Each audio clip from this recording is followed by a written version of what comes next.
Hallelujah. শুধু একটা লাইনই পড়বো হালেলুয়া। কারণ আমরা জগতে কিছু সঙ্গে আনি নাই, কিছু সঙ্গে লইয়া যাইতেও পারি না। Hallelujah hallelujah. কিন্তু গ্রাসাচ্ছাদন পাইলে আমরা তাহাতেই সন্তুষ্ট থাকিব। Hallelujah hallelujah. বাইবেলে বলে তুমি আকাশের পক্ষীগণের দিকে চেয়ে দেখো, তারা কাটে না বনে না, তথাপি ঈশ্বর সদাপ্রভু তাহাকে আহার যোগাইয়া থাকেন। হালেলুয়া। পড়েছো তো নাকি? আছে তাদের গোলাগার, কিন্তু তাদের প্রত্যেক দিনের খাদ্য প্রত্যেক দিন ঈশ্বর সদাপ্রভু জোগাড় করে দেন। জানো তো নাকি? পিঁপড়েকে দেখেছো? সে বর্ষাকালের জন্য সঞ্চয় করে তো নাকি? তাদের মধ্যে প্রেম বা একতা সম্বন্ধে তোমার অভিজ্ঞতা কখনো হবে না। আজকে যদি জঙ্গলে কোথাও দেখলে রাস্তার পাশে একটা চালের বস্তা পড়েছে, তুমি কি করবে? একা একা টেনে নিয়ে কাউকে হাত দিতে দেবে না, কারণ চালের বস্তাটা এটা আমার। তারা যদি একটা প্রাণী মরে যায় থাকে, তারা দেখবে একা টেনে নিয়ে আসে না, সে ঘরের হোক আর পরের হোক সবাই হাত লাগায়। চলো টেনে তো আগে গন্তব্য নিয়ে যাই। গন্তব্য নিয়ে যাওয়ার পর তার কবলে নাও দিতে পারে, তবুও নিয়ে যায়।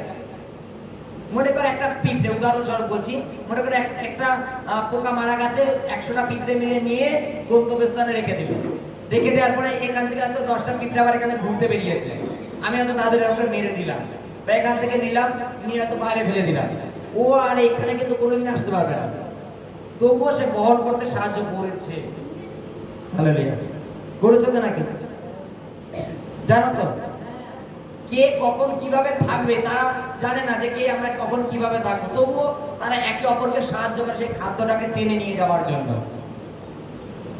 বাইবেলে বলছে যে আমরা যদি ঠিক মতো একটু খাওয়া দাওয়া পাই, আমরা তাতে যথেষ্ট।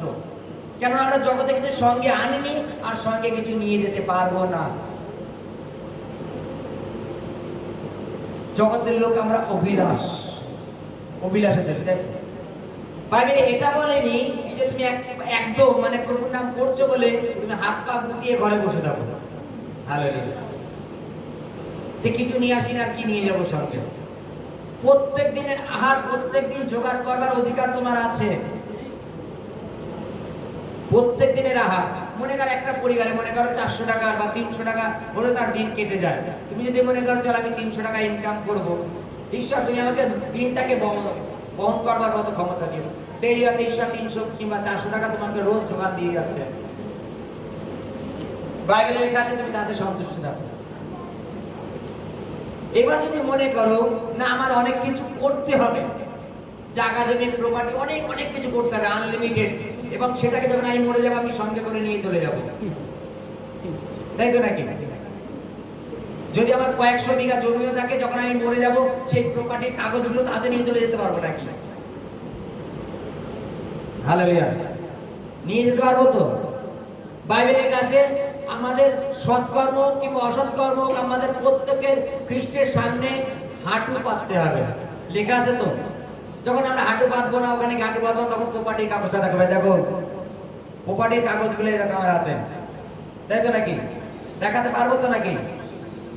বাইবেলে বলছে যে আমরা কোনো কিছু সঙ্গে নিয়ে আসিনি, আর কিছু নিয়ে যাব না, কিন্তু এই জগতে বেঁচে থাকবার মতো প্রত্যেক দিনের আহার ঈশ্বর সদাপ্রভু জোগাড় করে দিক আমাদের।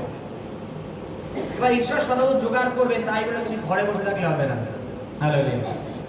আকাশের পক্ষীগণের দিকে দেখো, তারা কিন্তু বাসায় বসে থাকে না, তারা খাদ্যের অন্বেষণ করে বেড়ায় তো নাকি?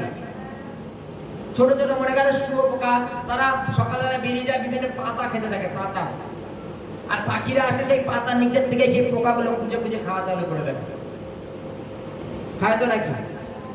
আর পাখিদের খাবার জন্য আবার কোন প্রাণী রেডি হয়ে আছে। ঈশ্বর প্রত্যেককে তার প্রত্যেক দিনের আহার জুটিয়ে দেন। আজকে আমরা সঙ্গে কি এনেছি? কত টাকার প্রপার্টি এনেছি? আরে আমার ছিল না, বাবার তো ছিল। আর বাবাও সঙ্গে নিয়ে আসে, আর সঙ্গে কিছু নিয়ে যাব না। মরা ব্যক্তির কফিন বাক্সে দেখেছো কি কি দেয়া হয়? দেখেছো? মরা ব্যক্তির কফিন বাক্সে তাকে স্নান করে ভালো একটা জামা প্যান্ট করে শুকিয়ে দেওয়া হয়, তার পাশে হয়তো দুটো শ্রদ্ধার জন্য ফুল রাখা হলো, চলো, তার বেশি কিছু নয়। তুমি যে এত গাড়ি বাড়ি প্রপার্টি করেছো, তার কোনো একটা অংশ তোমার সাথে যাবে না, তোমাকে নিয়েও যাওয়া যাবে না, তোমার বডিটা ওই মাটিতেই পচে যাবে। তোমাকে যে পাশে ফুল দিয়েছিল সেই ফুলটাও তোমার সঙ্গে নেই, সেই ফুলটাও পচে গেছে।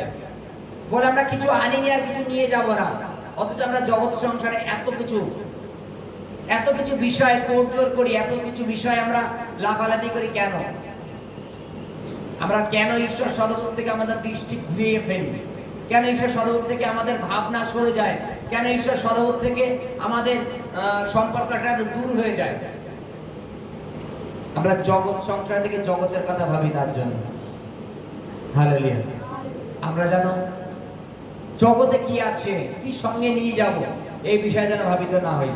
আমরা প্রতিনিয়ত ঈশ্বরের বাক্যে মন দিই। হালেলুয়া। জয় যিশু।